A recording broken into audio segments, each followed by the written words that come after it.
ನನ್ನ ಸಮಸ್ತ ಪ್ರೀತಿಯ ಕನ್ನಡಿಗರ ಕುಟುಂಬಕ್ಕೆ ಈ ನಿಮ್ಮ ಪ್ರೀತಿಯ ಅಭಿಮಂಡುವ ನಮಸ್ಕಾರಗಳು. ಗುಡ್ ಮಾರ್ನಿಂಗ್ ಹಾಗೂ ವೆಲ್ಕಮ್. ವಿಡಿಯೋ ತಮ್ಮಲ್ಲಿ ನೋಡಿಬಿಟ್ಟು ನಿಮ್ಗಳಿಗೆಲ್ಲ ಈಗಾಗಲೇ ಗೊತ್ತಾಗಿರುತ್ತೆ. ಈ ಒಂದು ವಿಡಿಯೋ ಯಾವುದ್ರ ಬಗ್ಗೆ ಒಂದು ಇನ್ಫಾರ್ಮೇಷನ್ ಆಗಿರೋಕ್ಕಂಥ ಒಂದು ಕಂಟೆಂಟ್ ಆಗಿರೋಕ್ಕಂಥ ಒಂದು ಇಂಪಾರ್ಟೆಂಟ್ ಕಂಟೆಂಟ್ ಆಗಿರೋಕ್ಕಂಥ ಒಂದು ವಿಡಿಯೋ ಆಗಿದೆ ಅಂದ್ಬಿಟ್ಟು ಹೌದು. ಸಾಕಷ್ಟು ಜನ ವಿದ್ಯಾರ್ಥಿಗಳು ಈ ಒಂದು ರಿವ್ಯಾಲ್ಯೂಯೇಷನ್ ಬಗ್ಗೆ ಒಂದು ಕಂಪ್ಲೀಟ್ ಪ್ರಾಸೆಸ್, ಇದು ಯಾವ ಥರ ರಿವ್ಯಾಲ್ಯೂಯೇಷನ್ ಆಗಬೇಕಾ ಬೇಡವಾ, ಹಾಕೋದಿದ್ದರೆ ಏನನ್ನು ಫಾಲೋ ಮಾಡಿ ಆಗಬೇಕು, ಮಾರ್ಕ್ಸ್ ಬರುತ್ತೆ ಅಂತ ಹೇಗೆ ಗೊತ್ತಾಗುತ್ತೆ, ಹಾಗೆ ಹೇಗೆ ಇನ್ನೊಂದು ಇರತಕ್ಕಂಥ ಒಂದು ಕ್ವೆಶನ್ಗೆ ಈ ಒಂದು ವಿಡಿಯೋದಲ್ಲಿ ನಾನು ನಿಮಗೆ ಆನ್ಸರ್ ಕೊಡ್ತಿದ್ದೇನೆ. ನೀವು ಇಲ್ಲಿ ಡಿಸ್ಪ್ಲೇ ಮೇಲೆ ನೋಡ್ಬೋದು ಈ ಒಂದು ಪ್ರೀವಿಯಸ್ ಸೆಮ್ ಇರತಕ್ಕಂಥ ಒಂದು ರಿಸಲ್ಟ್ ಶೀಟ್, ವಿ ಟಿ ಅವರು ಪ್ರೀವಿಯಸ್ ಇರತಕ್ಕಂಥ result sheet.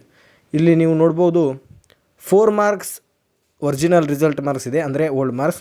R V marks ಅಂದರೆ ರಿವ್ಯಾಲ್ಯೂಯೇಷನ್ ಹಾಕಿದ ನಂತರ 18 ಮಾರ್ಕ್ಸ್ ಬಂದಿದೆ. ಇನ್ನು ಕೆಳಗಡೆ ನೋಡ್ಬೋದು ಇನ್ನೊಂದು ಸಬ್ಜೆಕ್ಟ್ಗೆ 9 ಮಾರ್ಕ್ಸ್, ಅದು ಡೇಟಾ ಸ್ಟ್ರಕ್ಚರ್ ಆ್ಯಂಡ್ ಅಪ್ಲಿಕೇಶನ್ಸ್ದು ಥರ್ಡ್ ಸೆಮ್ದು. ಸೊ ರಿವ್ಯಾಲ್ಯೂಯೇಷನ್ ಹಾಕಿದ ಮೇಲೆ 18 ಮಾರ್ಕ್ಸ್ ಬಂದಿದೆ. ಈ ಥರ ನಮ್ಮದು ಕೂಡ marks 4 marks, 7 marks, 8 marks, 9 marks, 10 marks ಬಂದಿದೆ.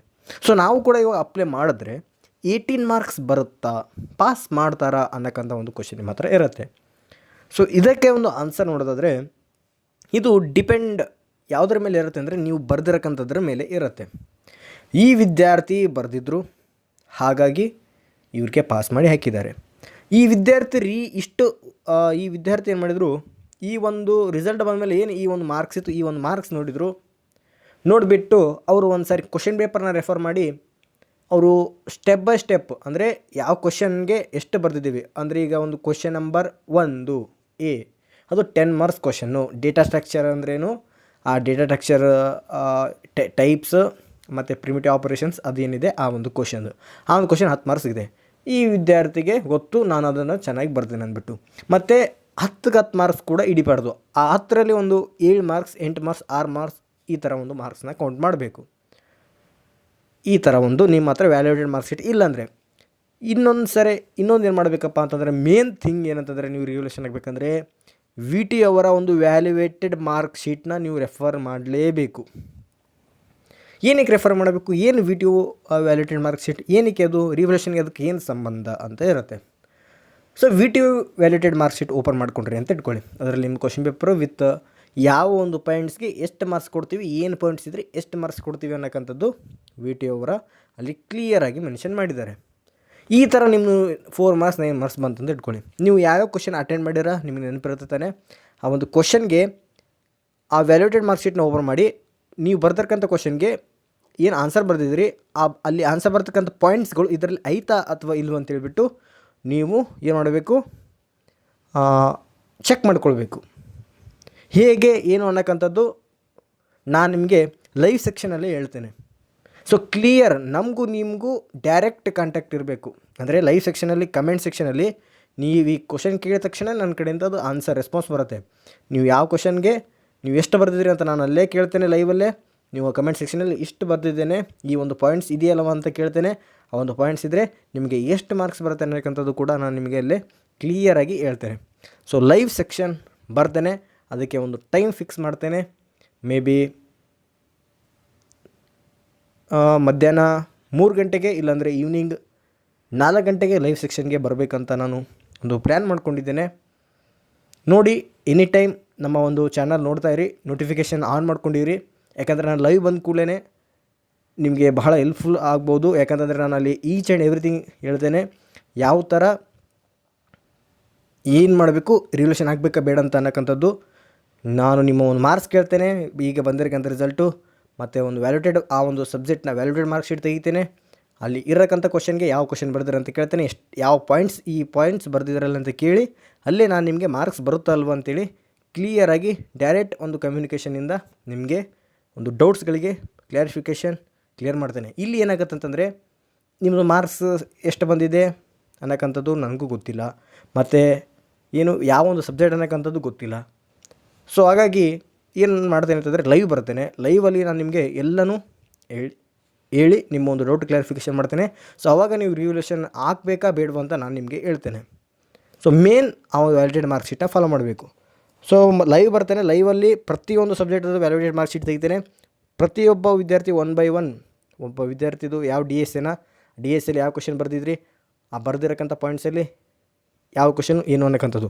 ಇಲ್ಲಿ ವ್ಯಾಲ್ಯೂಯೇಷನ್ ಯಾವ ರೀತಿ ಆಗಿದೆ ಅನ್ನೋಕ್ಕಂಥದ್ದು ಈ ಹಿಂದಿನ ಒಂದು ವೀಡಿಯೋದಲ್ಲಿ ನಾನು ನಿಮಗೆ ಹೇಳಿದ್ದೇನೆ. ಸೊ ಹೇಗೆ ಮೌಲ್ಯಮಾಪನ ಮಾಡಲಾಗಿದೆ ಅನ್ನೋಕ್ಕಂಥ ಒಂದು ವಿಡಿಯೋ ಇದೆ, ದಯವಿಟ್ಟು ಮೊದಲು ಆ ಒಂದು ವಿಡಿಯೋ ನೋಡಿ. ಅಲ್ಲಿ ಯಾವ ರೀತಿ ವ್ಯಾಲ್ಯೂಯೇಷನ್ ಮಾಡಿದ್ದಾರೆ ಅಂತ ನಾನು ಕ್ಲಿಯರಾಗಿ ಎಕ್ಸ್ಪ್ಲೇನ್ ಮಾಡಿದ್ದೇನೆ. ಒಂದೊಂದು ಸಬ್ಜೆಕ್ಟಲ್ಲಿ ಏನು ಮಾಡಿದ್ದಾರೆ, ವಿತ್ ಎಕ್ಸ್ಪ್ಲೇನ್ ಮಾಡಿ ಅಂತ ಒಂದು ಏನು ಎಕ್ಸಾಮ್ ಕ್ವಶನ್ ಪೇಪರಲ್ಲಿ ಕ್ವಶನ್ ಕೇಳಿದರೆ ಆ ಒಂದು ಕ್ವಶನ್ಗೆ ಇವರು ಯಾವ ರೀತಿ ವ್ಯಾಲ್ಯೂಯೇಷನ್ ಮಾಡಿದ್ದಾರೆ ಅಂತಂದರೆ ವಿತ್ ಎಕ್ಸ್ಪ್ಲನೇಷನ್ ಇಲ್ಲದೇ ಇದ್ದರೂ ಕೂಡ ಫುಲ್ ಮಾರ್ಕ್ಸ್ ಕೊಟ್ಟಿದ್ದಾರೆ. ಜಸ್ಟ್ ಆ ಒಂದು ಕ್ವಶನ್ ಇತ್ತು ಈ ಯಾವುದರಲ್ಲಿ ಈ ಒಂದು ಓ ಎಸ್ಸಲ್ಲಿ ಒಂದು ಕ್ವಶನ್ ಇತ್ತು, what is file, explain file, operations and file attributes ಅಂತ ಇತ್ತು. ಆ ಒಂದು ಕ್ವಶನ್ಗೆ ನೀವು ಏನು ಮಾಡಬೇಕು ಅಂತಂದರೆ ಫೈಲ್ ಅಂದರೆ ಏನು ಬರೀಬೇಕು, ಆಪ್ರೇಷನ್ಸ್ ಬರೀಬೇಕು, ಮತ್ತು ಅದರದ್ದು ಎಕ್ಸ್ಪ್ಲೇನ್ ಮಾಡಬೇಕು, ಆಟ್ರಿಬ್ಯೂಟ್ಸ್ ಬರೀಬೇಕು, ಮತ್ತು ಅದರದ್ದು ಎಕ್ಸ್ಪ್ಲೇನ್ ಮಾಡಬೇಕು. ಬಟ್ ಇಲ್ಲಿ ವಿಡಿಯೋ ಯಾವ ರೀತಿ ವ್ಯಾಲ್ಯೂಯೇಷನ್ ಮಾಡಿದ್ದಾರೆ ಅಂತಂದರೆ ವಾಟ್ ಈಸ್ ಫೈಲ್ ಮಾರ್ಕ್ಸ್ಗೆ ಅನ್ನೋಕ್ಕಂಥದ್ದು ಒಂದು ಮಾರ್ಕ್ಸ್ ಕೊಟ್ಟಿದ್ದಾರೆ. ನೆಕ್ಸ್ಟ್ ಫೈಲ್ ಆಪ್ರೇಷನ್ಸ್ ಬರೆದ್ರೆ ಸಾಕು, ಫೈಲ್ ಆಟ್ರಿಬ್ಯೂಟ್ಸ್ ಬರೆದ್ರೆ ಸಾಕು, ಎಕ್ಸ್ಪ್ಲೇನ್ ಮಾಡುವುದು ನೆಸಸರಿ ಇಲ್ಲ. ಸೊ ಓನ್ಲಿ ಪಾಯಿಂಟ್ಸ್ ಬರೆದ್ರೆ ನಿಮಗೆ 10 ಮಾರ್ಕ್ಸ್. ವ್ಯಾಲ್ಯೂಯೇಷನ್ ಒಂದು ಸಬ್ಜೆಕ್ಟ್ ಈ ಥರ ಮಾಡಿದ್ದಾರೆ. ಇನ್ನೊಂದು ಸಬ್ಜೆಕ್ಟ್ ಯಾವ ಥರ ಮಾಡಿದ್ದಾರೆ ಅಂತಂದರೆ ಕ್ವಶನಲ್ಲಿ ಕೇಳದೇ ಇರೋಕ್ಕಂಥದ್ದನ್ನು ಹಾಕಿಬಿಟ್ಟು ವ್ಯಾಲ್ಯೂಯೇಷನ್ ಮಾಡಿದ್ದಾರೆ. ಸೊ ಹಾಗಾಗಿ ನಾನು ಹೇಳ್ತಿದ್ದೇನೆ, ಲೈವ್ ಬರ್ತೇನೆ, ಅಲ್ಲಿ ಯಾವ ಸಬ್ಜೆಕ್ಟ್ ಏನು ಅನ್ನೋಕ್ಕಂಥದ್ದು ಕಂಪ್ಲೀಟ್ ಒಂದು ನಿಮಗೆ ಮಾರ್ಕ್ಸ್ ಬರುತ್ತಾ ಇಲ್ವಾ ಆ ರಿವ್ಯಾಲ್ಯೂಯೇಷನ್ ಹಾಕಿ ಅಥವಾ ಬೇಡ ಅಂತೇಳಿ ನಾನು ನಿಮಗೆ ಹೇಳಿದ್ದೇನೆ.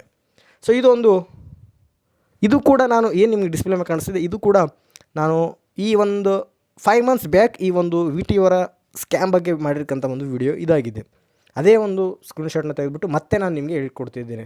ಸೊ ಈ ಒಂದು ರಿವ್ಯಾಲ್ಯೂಯೇಷನ್, ಈ ಒಂದು ರಿಸಲ್ಟ್ ಬಗ್ಗೆ, ರಿವ್ಯಾಲ್ಯೂಯೇಷನ್ ಹಾಕಿದವ್ರದ ನಂತರ ಯಾವ ಥರ ರಿಸಲ್ಟ್ ಬಂದಿದೆ ಅನ್ನೋಕ್ಕಂಥದ್ದು ಈ ಒಂದು ಪ್ರೀವಿಯಸ್ ಅಂದರೆ 5 ಮಂತ್ಸ್ ಹಿಂದ್ಗಡೆ ನನ್ನ ಒಂದು ಯೂಟ್ಯೂಬ್ ಚಾನಲಲ್ಲಿ ವೀಡಿಯೋಸಲ್ಲಿ ಚೆಕ್ ಮಾಡಿ.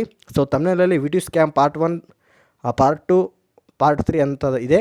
ಅಲ್ಲಿ ಪ್ರತಿಯೊಂದು ಕೂಡ ನೀವು ಚೆಕ್ ಮಾಡ್ಬೋದು, ಎಷ್ಟರಿಂದ ಎಷ್ಟು ಮಾರ್ಕ್ಸ್ ಹೋಗಿದೆ ಅನ್ನೋಕ್ಕಂಥದ್ದು. ಸೊ ಇಲ್ಲಿ ಕೂಡ ನೀವು ನೋಡ್ಬೋದು. ಸೊ ಫಸ್ಟ್ ಮಾರ್ಕ್ಸ್ ಏನಿದೆ 21 ಮಾರ್ಕ್ಸ್, ಓಲ್ಡ್ ಮಾರ್ಕ್ಸ್ ಅಂದರೆ ಒರಿಜಿನಲ್ ಮಾರ್ಕ್ಸ್. ಸೊ ಆ ರಿವ್ಯಾಲ್ಯೂಯೇಷನ್ ಹಾಕಿದ ಮೇಲೆ ನೋಡಬೇಕು ನೀವು 44 ಮಾರ್ಕ್ಸ್ ಬಂದಿದೆ. ಚೆಕ್ ಮಾಡ್ಕೊಳ್ಳಿ. ಇದು ಓನ್ಲಿ ಬ್ಯಾಕ್ ಆಗಿದ್ದವ್ರು ಮಾತ್ರ ರಿವ್ಯಾಲ್ಯೂಯೇಷನ್ ಆಗಬೇಕಾ ಅನ್ನೋಕ್ಕಂಥದ್ದು ಇಲ್ಲ, ಬ್ಯಾಕ್ ಆಗದೆ ಇರೋಕ್ಕಂಥವ್ರು ಕೂಡ ರಿವ್ಯಾಲ್ಯೂಯೇಷನ್ ಆಗ್ಬೋದು. ನಿಮಗೆ ಸ್ಯಾಟಿಸ್ಫ್ಯಾಕ್ಷನ್ ಆಗಿರಲಿಲ್ಲ ಅಂತಂದರೆ ನೀವು ಬರ್ದಿರೋಕ್ಕಂಥ ಮಾರ್ಕ್ಸು, ನೀವು ಬರ್ದಿರೋಂಥ ಮಾರ್ಕ್ಸ್ ಎಷ್ಟಿರುತ್ತೆ ಅಂದರೆ 100 ಪೇಪರ್ಗೆ VT ಅವರ ಒಂದು 100 ಮಾರ್ಕ್ಸ್ ಒಂದು ಕ್ವಶನ್ ಪೇಪರ್ಗೆ ನೀವು 90 ಮಾರ್ಕ್ಸ್ ಬರೋದು ಬಂದಿರ್ತಾರೆ. ಬಟ್ ಅವ್ರು ಕೊಟ್ಟಿರೋಕ್ಕಂಥ ಒಂದು ಮಾರ್ಕ್ಸ್ ಎಷ್ಟಂದರೆ ಓನ್ಲಿ 18 ಮಾರ್ಕ್ಸ್, ಅಂದರೆ ನೀವು 30 ಮಾರ್ಕ್ಸ್ ಬಂದಂಥ ಈ ಥರ ಮಾರ್ಕ್ಸ್ ಎಲ್ಲ ಬಂದಿರುತ್ತೆ ಜಸ್ಟ್ ಪಾಸಿಂಗಲ್ಲಿ. ಸೊ ಅಂಥ ವಿದ್ಯಾರ್ಥಿಗಳು ರಿವ್ಯಾಲ್ಯೂಯೇಷನ್ ಆಗಬೇಕು, ಅವರು ಕೂಡ ಆಗ್ಬೋದು. ಈ ಥರ ಮಾರ್ಕ್ಸ್ ಬರುತ್ತೆ ನೋಡಿ, 21 ಮಾರ್ಕ್ಸ್ ಬಂದಿತ್ತು, ಆಫ್ಟರ್ ರಿವ್ಯಾಲ್ಯೂಯೇಷನ್ 44 ಮಾರ್ಕ್ಸ್. ನೆಕ್ಸ್ಟ್ ಇಲ್ಲಿ ನೋಡ್ಬೋದು ಓಲ್ಡ್ ಮಾರ್ಕ್ಸ್ 44 ಮಾರ್ಕ್ಸ್, ಮತ್ತು RVL 11 ಮಾರ್ಕ್ಸ್ ಕೊಟ್ಟು ಫೇಲ್ ಮಾಡಿದ್ದಾರೆ. ಈ ಥರ ಕೂಡ ಚಾನ್ಸಸ್ ಇರುತ್ತೆ. ಯಾಕಂತಂದರೆ ನೀವು ಏನು ತಪ್ಪು ಮಾಡ್ತೀರಿ, ಒಂದು ದೊಡ್ಡ ಮಿಸ್ಟೇಕ್ ಏನಂತಂದರೆ ರಿವ್ಯಾಲ್ಯೂಯೇಷನ್ ಆಗೋಕ್ಕಿಂತ ಸುಮ್ಮನೆ ರಿವ್ಯಾಲ್ಯೂಯೇಷನ್ ಆಗ್ತೀರ. ಆ ರಿವ್ಯಾಲ್ಯೂಯೇಷನ್ ಆಗಬೇಕಂದ್ರೆ ಕೆಲವೊಂದು ಪ್ರಾಸೆಸ್ ಇರುತ್ತೆ. Valid points, valuated marks sheet refer ಮಾಡಬೇಕು, ವ್ಯಾಲಿಡ್ ಪಾಯಿಂಟ್ಸ್, ನೀವು ಬರೆದಿರ್ತಕ್ಕಂಥ ಕ್ವಶನ್, ಎವ್ರಿಥಿಂಗ್. ಸೊ ಹಾಗಾಗಿ ನಿಮಗೆ ಈ ಒಂದು ತಪ್ಪು ನಿರ್ಧಾರ ತಗೋಬೇಡಿ ಅಂತ ಹೇಳ್ಬಿಟ್ಟು ನಾನು ಲೈವ್ ಬರ್ತಿದ್ದೇನೆ, ಅಲ್ಲೇ ನಿಮಗೆ ಹೇಳ್ತಿದ್ದೇನೆ ರಿವ್ಯಾಲ್ಯೂಯೇಷನ್ ಆಗಬೇಕಾ ಬೇಡ ಅಂತ ಹೇಳ್ಕಂಥದ್ದು. ನಿಮ್ಮ ಪ್ರತಿಯೊಂದು ಸಬ್ಜೆಕ್ಟ್ದು ಪ್ರತಿಯೊಂದು ಮಾರ್ಕ್ಸ್ ಕೂಡ ಕ್ಯಾಲ್ಕುಲೇಟ್ ಮಾಡಿ. ಸೊ ಹಾಗೆ ಕೆಳಗಡೆ ಒಂದು ನೋಡ್ಬೋದು, ಓಲ್ಡ್ ಮಾರ್ಕ್ಸ್ ಎಷ್ಟಿದೆ 6 ಮಾರ್ಕ್ಸ್, ರಿವ್ಯಾಲ್ಯೂಯೇಷನ್ 18 ಮಾರ್ಕ್ಸ್. ಈ ಥರ ಎಲ್ಲ ಆಗುತ್ತೆ. ಇಲ್ಲಿ ನೀವು ನೋಡ್ಬೋದು ಓಲ್ಡ್ ಮಾರ್ಕ್ಸ್ 0 ಮಾರ್ಕ್ಸ್, ಆಮೇಲೆ revaluation marks 14 marks old marks, ಆಮೇಲೆ revaluation 10 marks, 14 marks, 18 marks pass. ಈ ಥರ ಎಲ್ಲ ಕೂಡ ಆಗುತ್ತೆ. ಒಂದು ಸಾರಿ ಪ್ರೆಸೆಂಟ್ ಅಂದರೆ ಒರಿಜಿನಲ್ ರಿಸಲ್ಟ್ಗಿಂತ ನಿಮ್ಮದು ಓಲ್ಡ್ ರಿಸಲ್ಟ್ಗಿಂತ ರಿವ್ಯಾಲ್ಯೂಯೇಷನಲ್ಲಿ ಕೆಲವೊಂದು ಸಾರಿ ಕಮ್ಮಿ ಬರುತ್ತೆ, ಒಂದೊಂದು ಸಾರಿ ಜಾಸ್ತಿ ಆಗುತ್ತೆ, ಒಂದು ಸಾರಿ ಪಾಸ್ ಆಗ್ತೀರಾ. ಸೊ ಮೇನ್ ಥಿಂಗ್ ಏನು ಮಾಡಬೇಕು ನೀವು ಅಂತಂದರೆ ವ್ಯಾಲಿಡೇಟೆಡ್ ಮಾರ್ಕ್ ಶೀಟ್ನ ಫಾಲೋ ಮಾಡಬೇಕು, ಅಲ್ಲಿ ಪಾಯಿಂಟ್ಸ್ ನೋಡಬೇಕು, ಎಲ್ಲನೂ ನೀವು ಫಾಲೋ ಅಪ್ ಮಾಡಬೇಕು. ಹಾಗಾಗಿ ನಾನು ನಿಮಗೆ ಅದೊಂದು ಲೈವ್ ಬರ್ತೇನೆ ಅನ್ನೋಕ್ಕಂಥದ್ದು ಹೇಳ್ತಾ ಇದ್ದೇನೆ. ನೆಕ್ಸ್ಟ್ ಇಲ್ಲಿ ನೋಡ್ಬೋದು ಓಲ್ಡ್ ಮಾರ್ಕ್ಸ್ ಏನಿದೆ, original result marks 12 marks, revaluation ಹಾಕಿದ ಮೇಲೆ ಬಂತು 30 ಮಾರ್ಕ್ಸ್. ಎಷ್ಟು ಮಾರ್ಕ್ಸ್ ಡಿಫ್ರೆನ್ಸ್ ಆಯಿತು ಅನ್ನೋಕ್ಕಂಥದ್ದು ನೀವು ನೋಡ್ಬೋದು.